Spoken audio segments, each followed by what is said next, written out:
வணக்கம்மா. Unit exercise 7ல் 9th sum. ஒரு கூம்பின் கன அளவு 1005 + 5/7 கன சென்டிமீட்டர் மற்றும் கீழ்வட்ட பரப்பு 201 + 1/7 சதுர சென்டிமீட்டர் எனில் அதன் சாய் உயரம் காண்க. எந்த வடிவம் கொடுத்துருக்காங்க? கூம்பு கொடுத்துருக்காங்க. அப்போ கூம்பு நீங்கள் படம் வரையணும் அவசியம் இல்லை, ஜஸ்ட் தெரிஞ்சுக்கிட்டால் போதும். நீங்கள் கன அளவு கொடுத்துட்டாங்க, அப்போ கூம்பின் கன அளவு எழுதிக்கலாங்களா? கூம்பின் கன அளவு ஈக்குவல் டு 1005. இது முழு எண், இது பின்ன எண். என்ன பின்னம்? தகு பின்னம். இது ரெண்டுமே முழு எண்ணும் தகு பின்னம் சேர்ந்து வந்தால் அது பேர் கலப்பு பின்னம் சொல்லுவோம். அதாவது இது முழு எண். அதை படிக்கும்போது எப்படி படிக்கணும்? 1005 + 5/7ன்னு படிக்கணும். இப்போ ஒரு பின்ன எண் ஒரு முழு எண் இருந்துச்சுன்னா நடுவில் +ஓ மைனஸ் வந்துச்சுன்னா குறுக்க பெருக்கி கூட்டி பை போடணும். குறுக்க பெருக்கலாம். 7 35, முன்னாடி 0 வந்து அப்படியே போட்டுக்கலாமா? 5 7 70, ரைட். இப்போ 7035 5 கூட்டினா 7040/7. குறுக்க பெருக்கி கூட்டி பை போடு, ரைட். கன சென்டிமீட்டர். கூம்பினுடைய கன அளவு ஃபார்முலா என்னம்மா? 1/3 πr²h. ஓகே. இப்போது ஈக்குவல் டு இங்கே என்ன கிடச்சிச்சு நமக்கு? 7040/7.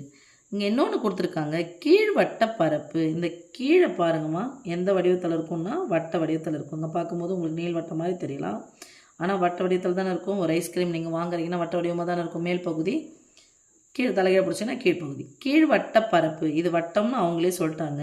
இந்த கீழ்வட்ட என்ன பரப்புனது? πr², right. πr² equal to இன்னொன்று கொடுத்துருக்காங்க 201 + 1/3. அது படிக்கும்போது முழு எண், இது பின்ன எண். நடுவில் +ஓ மைனஸ் ஒரு பின்ன எண் இருக்குது, அதாவது ஒரு விகிதமுறை எண் இருக்குது.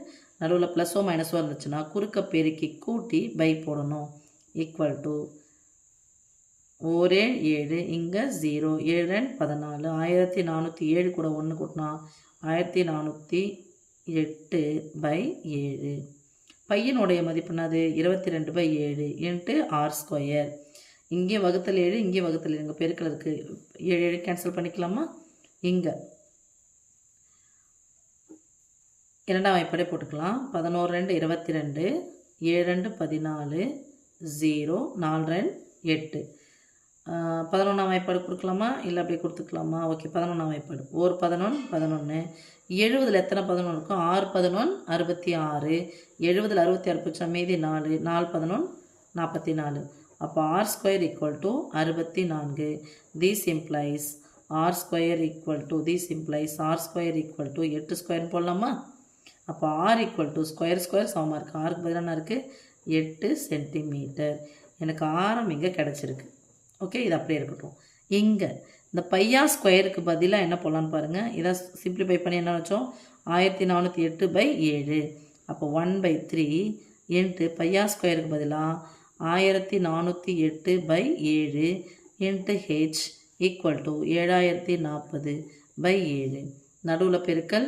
இந்த இங்கே பையாக இருக்கிறது வகுத்தலாக இருக்கிற 7 அந்த பக்கம் போச்சுன்னா பெருக்கலாம் மாறும். அதனால் 7 7 கேன்சல் பண்ணிக்கலாமா? ஓகே. இங்கே பாருப்பா, இங்கே 7000 இருக்குது, இங்கே 1400 இருக்குது. இங்கே 5 முறை போட்டு பார்க்கலாம். 8 40 வந்துருச்சா? 14 5 70, 12 5 60, 14 5 70. அப்போ இது ஒரு முறை. இது எத்தனை முறைமா? 8 5 40, அதை ஞாபகம் வச்சுக்கோங்க, 5 முறை. ஓகே. இப்போது h ஈக்குவல் டு இந்த வகுத்தலாக இருக்கிற 3 அந்த பக்கம் போனால் என்ன மாறும்? பெருக்கலாம் மாறும். 3 15 சென்டிமீட்டர்.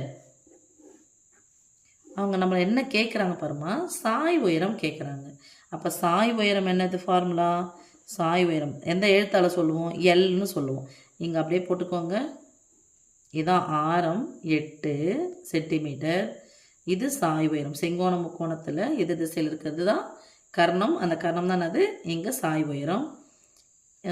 உயரம்னான்னு கொடுத்துட்டாங்க 15. உங்களுக்கு ஏற்கனவே பித்தாகோரியன் தொகுதிகள் 8வதுலேயே அழகாக சொல்லி கொடுத்தாச்சு.